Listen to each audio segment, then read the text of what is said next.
Assalamualaikum warahmatullahi wabarakatuh. Kenalin, nama saya Rian Saindra Nugraha dan ada teman saya. Nama saya Guntur Suyitno. Ya, di sini kita mau membahas materi tentang Dr. Martins. Sebelumnya, lu tahu nggak sih Gun, Dr. Martins itu apa?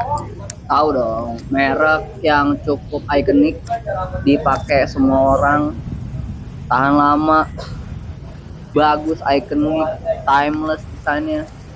Mantap sih kalau Dr. Martin. Kalau untuk saat ini kayaknya Dr. Martins masih belum ada lawan ya kalau untuk jenis sepatu seperti Dr. Martins itu. Top of mind orang-orang sepatu boots Dr. Martin. Jujur.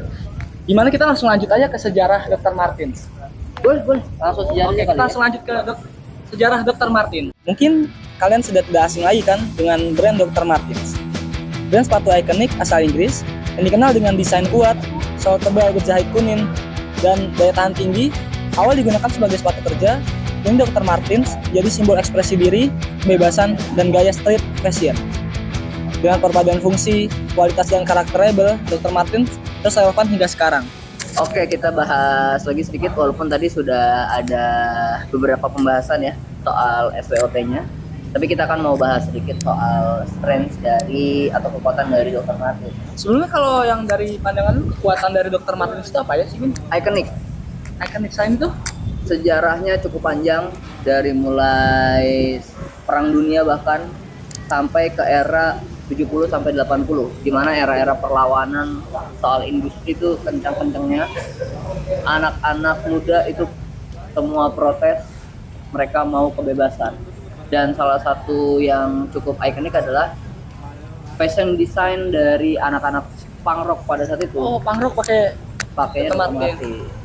Dr. Martins itu yang ada garis kuningnya itu kan ya, Bun ya? Betul, salah satu icon yang cukup mencolok dari Dr. Martens adalah line atau jahitan stitch kuning di seluruh area sepatu bagian bawah. Tapi tentu saja semua brand tidak ada yang sempurna. Betul.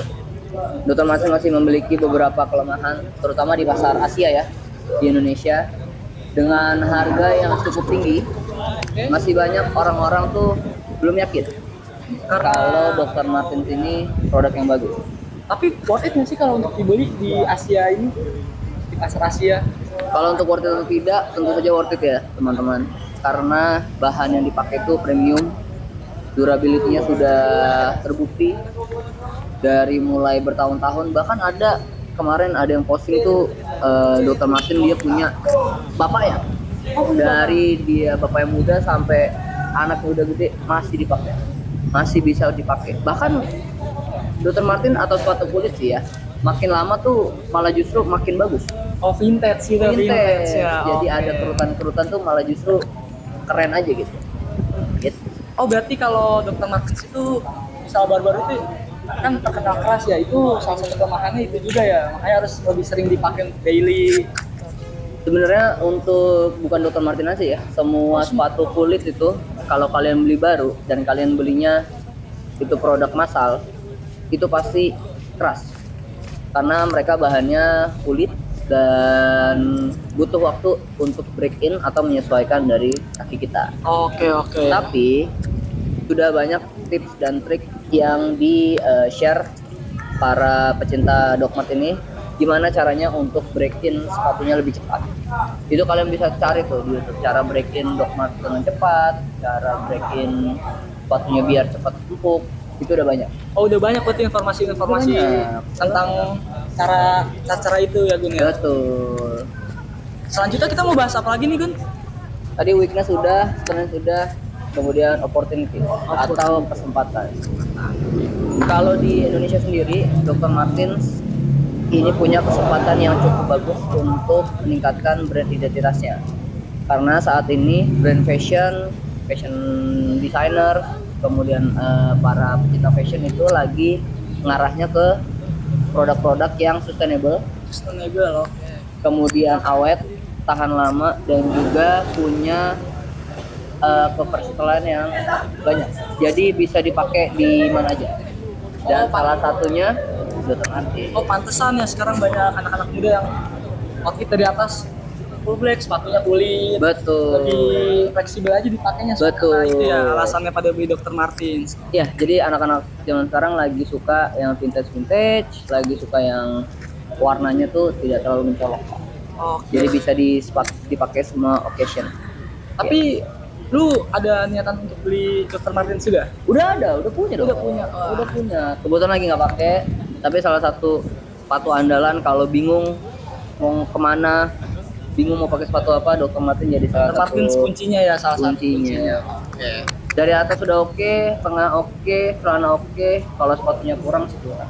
Tuh ingat guys, jangan lupa beli Dr. Martens biar Dr. Martens. lu pada nggak mati gaya. Kemudian yang selanjutnya ada threat atau ancaman. Banyak sekali produk-produk atau brand itu punya ancaman yang hampir sama, yaitu kompetitor. Dari harga Dr. Martens yang cukup tinggi, banyak sekali brand-brand kompetitor tuh punya desain yang sama, tapi harganya jauh lebih murah. Oh itu alasnya banyak brand-brand lokal udah mulai keluarin Betul. desain hampir sama ya. Betul. Padahal sebenarnya yang OG atau original ya dari Dr. Martens. Mereka cuman mencuri konsepnya, dibuat dengan bahan yang lebih murah, dibuat dengan bahan yang lebih ya bisa dibilang tidak lebih bagus dari Dr. Martens, tapi harganya jauh lebih murah. Itu jadi salah satu ancaman yang besar bagi Dr. Martens ya.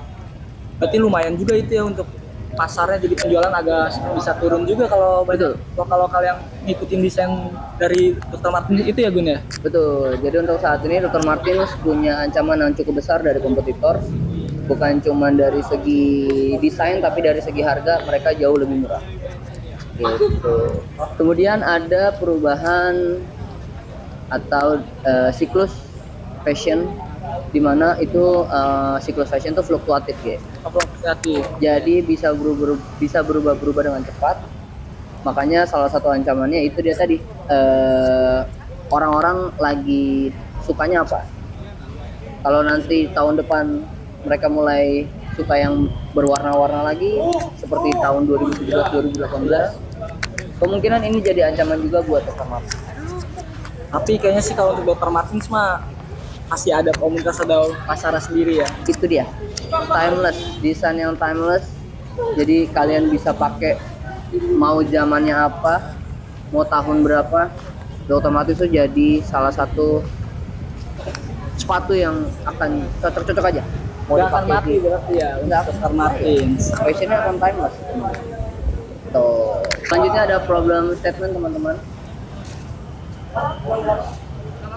yaitu brand kompetitor menawarkan produk yang mirip dengan harga yang jauh lebih murah.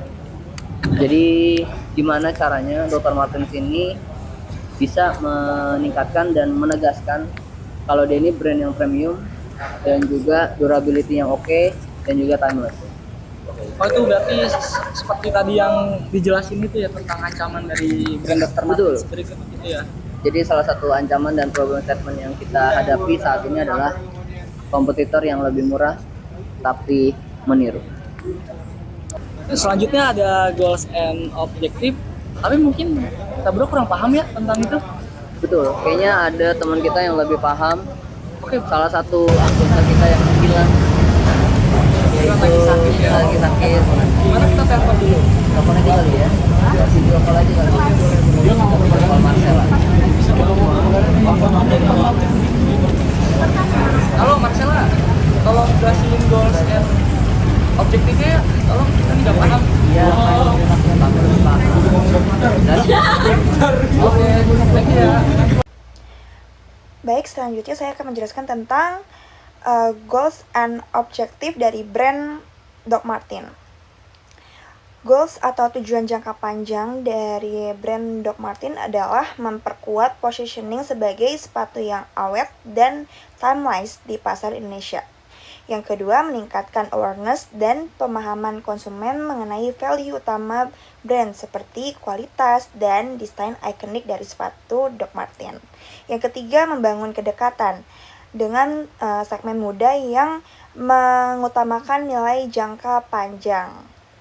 Yang keempat, mendorong loyalitas di tengah persaingan brand premium lainnya. Selain itu ada juga objektifnya atau sasaran jangka pendek, yaitu meningkatkan brand awareness terkait durability dan timeless style. Kedua, meningkatkan brand recall terhadap atribut kayak seperti kualitasnya awet, tahan lama, dan tak lekang oleh waktu. Yang keempat, memperluas engagement di media sosial.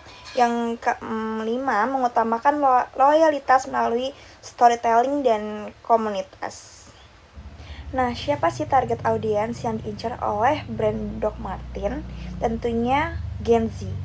Karena secara psikografis, mereka adalah penyuka retro, yaitu orang-orang yang menghargai gaya klasik, autentik, dan vintage. Secara perilaku, mereka adalah konsumen yang menghargai produk multifungsi yang dapat dipadukan dengan berbagai gaya dan bernilai tinggi. Ini sebabnya semua ini sesuai dengan konsep timeless dan durable dari brand Doc Martens tersebut. Key message Doc Martens. Durability masih menjadi elemen yang paling penting. Kita bisa pakai tagline One Pair Endless Stories. Itu investasi fashion yang mengutamakan kualitas, bukan hanya sekedar tren sesaat. Nah, Doc Martens secara langsung sudah mendukung sustainable environment. Strategi plan yang brand Doc Martens pakai adalah pertama, brand positioning. Posisikan Doc Martens sebagai investasi jangka panjang, bukan sekedar fashion item. Tekankan durability, timeless design sebagai value core brand. Yang kedua, content strategy. Menampilkan styling lintas era 90-an, 2000-an, sampai 2020-an untuk menegaskan bahwa produk ini produk timelessness, jangka panjang gitu, awet. Lalu ada influencer and community. Pilih figur dengan personal branding style yang konsisten, bukan artis yang hanya trend based. Lalu adakan offline project. Salah satu taktik yang bisa dipakai adalah mengadakan event offline bertajuk Repair Your Dog, yaitu event khusus untuk repair sepatu Doc Mart kalian dan memberikan edukasi bagaimana cara merawat sepatu Doc Mart kalian. Selanjutnya kita masuk ke segmen timeline. Apa yang dimaksud dengan segmen timeline? Kita akan meruntutkan timeline atau langkah-langkah yang kita akan gunakan untuk menyusun strategi dari komunikasi yang akan kita gunakan di produk atau brand Dr. Martens. Yang pertama tentu saja riset. Audit persepsi konsumen tentang produk itu jelas penting. Kita harus tahu konsumen mau apa atau konsumen tidak suka apa. Dari sini kita berangkat ke analisis kompetitor. Kenapa kompetitor bisa semasif itu dan seagresif itu? Yang ketiga, identifikasi target utama pasar berdasarkan demografi, psikografi, dan behavioral. Kedua adalah key message. Yang kedua adalah key message. Penentuan key message harus dilakukan karena dari sinilah kita akan menentukan apa konten dan campaign yang tepat. Untuk campaign One Pair Endless Stories bisa kita gunakan di campaign kali ini. Tagline ini sudah mencakup dua message penting dari Dr. Martens, yaitu durability dan siluet yang timeless. Ketiga adalah menentukan talent atau brand ambassador. Talent atau brand ambassador harus dipilih dengan banyak pertimbangan. Brand ambassador harus bisa merepresentasikan Dr. Martens sesuai dengan key message yang sudah ditentukan sebelumnya. Selanjutnya ada konten. Pembuatan konten yang sesuai dan tetap relevan saat ini memang cukup tricky. Namun dengan riset-riset yang sudah terkumpul tadi, pembuatan konten seharusnya akan lebih mudah. Saat ini masyarakat, terutama fashion enthusiasm, sedang menggandrungi retro vibes dan sedang menggaungkan anti-fast fashion. Dari sini kita bisa menentukan konten atau talent dengan lebih spesifik. Kemudian kita ada KPI evaluation. Evaluasi dilakukan setelah campaign ini selesai dilakukan, sekitar 3-4 bulan setelah campaign dimulai. Indikator utama yang harus diperhatikan tentu saja awareness konsumen terhadap fashion yang durable dan timeless. Terakhir ada brand report. Report internal mengenai perkembangan brand positioning. Apakah ada peningkatan atau malah mengalami penurunan? Report ini penting dan akan menjadi acuan dalam pembuatan campaign berikutnya.